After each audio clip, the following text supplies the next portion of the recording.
ഇന്ന് ഞാൻ ചെയ്യാൻ പോകുന്ന വിഭവം ഇതാണ്. ചക്ക വെച്ച് ഇങ്ങനൊരു റെസിപ്പിയാണ് ചെയ്യുന്നത്. അപ്പോഴെങ്ങനെ തയ്യാറാക്കണേന്ന് നോക്കാം. ഹായ് കൂട്ടുകാരെ, സിലിൻ ബ്ലൗസിലേക്ക് സ്വാഗതം. ഇന്ന് ചക്ക വെച്ചൊരു വിഭവം നോക്കാം. അപ്പോൾ ചക്ക ഇതുപോലെ കട്ട് ചെയ്തെടുത്തിട്ടുണ്ട്. ഇതിനെ ഒന്ന് കഴുകിയെടുക്കണം. ചക്ക ഞാൻ കഴുകി വൃത്തിയാക്കി എടുത്തിട്ടുണ്ട്. അപ്പോൾ അരിഞ്ഞിരിക്കുന്ന ഇതുപോലെയാണ്, ഇങ്ങനെയാണ് കട്ട് ചെയ്തെടുത്തിട്ടുള്ളത്. അതിലേക്ക് ഒരു 2 ടേബിൾ സ്പൂൺ തേങ്ങ എടുത്തിട്ടുണ്ട്, 1/2 ടീസ്പൂൺ മഞ്ഞൾപ്പൊടി, 1/4 ടീസ്പൂൺ മുളക് പൊടി, 1/4 ടീസ്പൂൺ ജീരകം, ചെറിയൊരു പച്ചമുളക്, ചെറിയൊരു പീസ് പച്ചമുളക്. ഇത് നല്ല എരിവുള്ള മുളകാണ്, അതുകൊണ്ട് തന്നെ വളരെ ഒന്നേ ഇട്ടുള്ള. അപ്പോൾ എരിവില്ലാത്തതാണെങ്കിൽ 2 എണ്ണമൊക്കെ എടുക്കാം.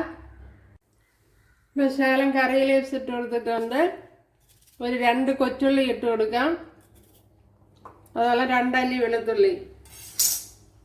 ഇതിനെ ഒന്ന് ഫൈനായിട്ടൊന്ന് അരച്ചെടുക്കണം. അയ്യോ, ചെറിയ ഫൈനായിട്ടല്ല, ഒരു പകുതി അരവോട്ട് അരച്ചെടുക്കണം. ഇതിനെ ഒന്ന് ബ്ലെൻഡ് ചെയ്തെടുക്കണം. ഇവിടെ അരച്ചെടുത്തുകൊണ്ട് വന്നിട്ടുണ്ട്.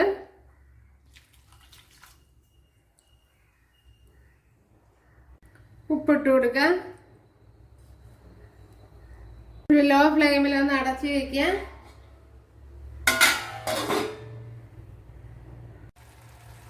നമ്മുടെ ചക്ക വിഭവം ഇവിടെ ചക്കയൊക്കെ വെന്ത്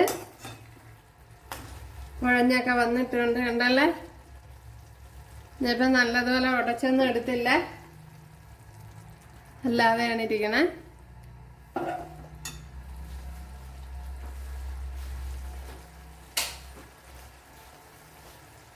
അപ്പോൾ ഇതുപോലെ എളുപ്പത്തിൽ തയ്യാറാക്കി എടുക്കാൻ പറ്റും.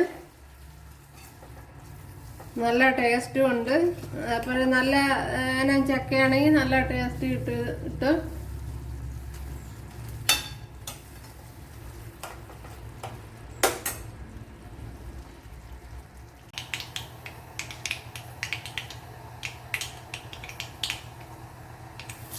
രണ്ട് കൊച്ചുള്ളി ഇട്ട് കൊടുക്കാം.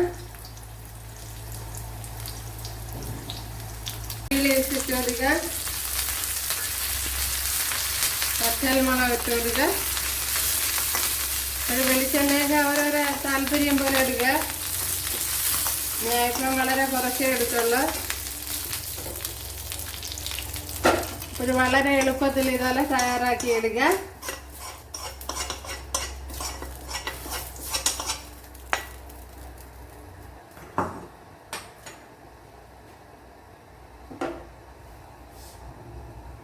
കണ്ടല്ല, നല്ല ടേസ്റ്റ് ഉണ്ട്.